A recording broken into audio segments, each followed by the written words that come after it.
घटना आहे software engineer युवक राहुलची। गिरणारे नाशिक जिल्ह्याच्या कुशीत विसावलेलं एक मध्यमवर्गीय गाव, त्यातलाच एक राहुल गणपत थेटे। राहुलचं बालपण अगदी साधं पण स्वप्नांनी भरलेलं। वडील गणपत थेटे गावातच छोटीशी शेती करायचे। आई सरिता घर चालवायची। 3 खोल्याचं कौलारू घर, पण माणुसकीने भरलेलं। राहुलच्या लहानपणापासूनच अभ्यासाची ओढ होती। गावातल्या शाळेत पहिल्या नंबराने पास होऊन त्याने पुण्यात इंजिनिअरिंगला प्रवेश घेतला। आई वडिलांनी शेतीला गहाण टाकून राहुलला शिकवलं। त्याला इंजिनियर होऊन मोठं व्हायचं होतं। पुण्यातल्या IT कंपनीत जॉब मिळाल्यावर सगळं घर आनंदाने फुलून गेलं। पण त्याला चांगला पगार मिळू लागला, मोठं पॅकेज त्याला मिळालं। तो नाशिकला दर आठवड्याला यायचा। आईसाठी फळं कपडे घेऊन यायचा। माझ्या राहुलला आता कर्ज फिटवायचंय आई म्हणायची। डोळ्यातून अभिमान ओसंडून व्हायचा। राहुल आता स्थिर झाल्यावर घरच्यांनी त्याचं लग्न ठरवलं। पल्लवी नंदू हरक भगूरगावची, शिक्षणाने BA, दिसायला सुंदर, बोलकी आणि शहरातल्या थाटात वाढलेली। पल्लवी आणि राहुलचं लग्न 2021 मध्ये मोठ्या थाटामाटात झालं। लग्नात गावभरचे लोक जमले। फुलं, रोषणाई आणि आनंद। राहुल खूप खुश होता। त्याने पल्लवीसाठी सोन्याचं मंगळसूत्र, मोबाईल आणि नाशिकमध्ये फ्लॅटही घेतला। सुरुवातीचे काही महिने चांगले गेले। पल्लवी हसरी होती। राहुल तिच्यावर प्रेम करत होता। आईला हळूहळू मनातलं रिकामपण भरल्यासारखं वाटत होतं। मात्र 6 महिन्यात सगळं बदलायला लागलं। पल्लवी सतत मोबाईलवर गुंतलेली। नवऱ्याशी संवाद कमी। ती राहुलच्या आईला बारीक सारीक गोष्टीवर टोमणे मारायची। घरात काम करायला नकार द्यायची। मी सेविका नाही असं म्हणायची। एक दिवस राहुलनं तिला समजावलं, आईला थोडीफार मदत कर, ती एकटी आहे। पल्लवीनं खळखळून उत्तर दिलं, तुझी आई म्हणजे काय माझ्या मालकीची आहे का? तिला सांग तिचं बघायला। सुरुवात होती। पुढचे काही महिने रोज वाद, खोटे आरोप आणि सासरच्या लोकांचा हस्तक्षेप। पल्लवीच्या वडिलांचा नंदू हरक दर आठवड्याला फोन यायचा, राहुल तू आमच्या मुलीला त्रास देतोयस का? अंकेश मावस मामा रामदास, मामी माधुरी हे सगळे धमकी द्यायचे। कधी कधी पल्लवी स्वतः रडत बाहेर पळून जायची आणि आई वडिलांकडे जाऊन सांगायची, मी आत्महत्या करेल, राहुलनं मला मारलं। ते लगेच राहुलला फोन करायचे, शिवीगाळ करायचे। राहुल हतबल झाला होता। तो शांत होता पण आतून तुटायला लागला। त्याने मोबाईलमध्ये काही भांडणाचे व्हिडिओ रेकॉर्ड केले। पल्लवीचा आरडाओरडा, चिमटे, धक्के, पण त्याने पोलिसात जायचा विचार केला नाही। त्याला वाटायचं लोक काय म्हणतील, हे माझं नातं आहे, लाजिरवाणी नाहीये करायचं। राहुल आता ऑफिसमध्येही गप्प राहू लागला होता। त्याच्या चेहऱ्यावरचा आत्मविश्वास गेला होता। टीम लीडरनं विचारलं, सगळं ठीक आहे का? पण राहुलनं हसून टाळलं। घरी आईनं अनेकदा विचारलं, बाळा काही त्रास आहे का राहुल?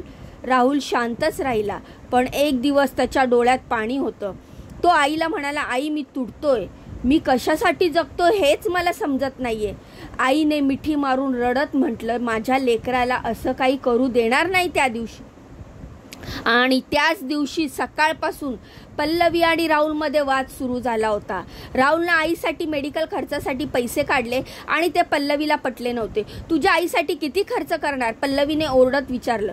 राहुलने शांतपणे सांगितलं, ती माझी आई आहे, पण पुढचं तिने थेट मनावर वार केलेत। तूच मेलास तर सगळं सुटेल। दुपारी राहुलनं ऑफिसला सुट्टी घेतली। संध्याकाळी वरच्या खोलीत गेला। आईनं विचारलं, चहा घेणार का? पण तो उत्तर देईना। थोड्या वेळाने वरून हालचाल नाही। दार बंद। आवाज दिल्यावरही काहीच नाही। शेवटी तिनं शेजाऱ्यांच्या मदतीने दार तोडला आणि त्या क्षणाने घरची दिवाळी कायमची मावळली। राहुलनं दोरीच्या सहाय्याने पंख्याला गळफास लावून घेतला होता। खोलीच्या कोपऱ्यात राहुलची वही होती, त्यात एक चिठ्ठी होती, आई मला माफ कर, मी खूप प्रयत्न केला, पण या नात्याला मला श्वास घ्यायला पण जागा नव्हती। पल्लवीने तिचे वडील नंदू, आई अनिता, अंकेश, मावस मामा रामदास आणि मामी माधुरी सगळ्यांनी मिळून मला आतून संपवलं, मी जगायचं थांबवलंय, तू मात्र खंबीर राहा, तुझ्या पदरात दुःख दिलं, माफ कर. आईनं ती चिठ्ठी वाचताना ओरडून रडायला सुरुवात केली. माझ्या बाळाला का संपवलं रे? नाशिक तालुका पोलीस ठाण्यात तक्रार नोंदवली गेली. सरिता थेटे यांनी आत्महत्येस प्रवृत्त केल्याचा गुन्हा दाखल केला.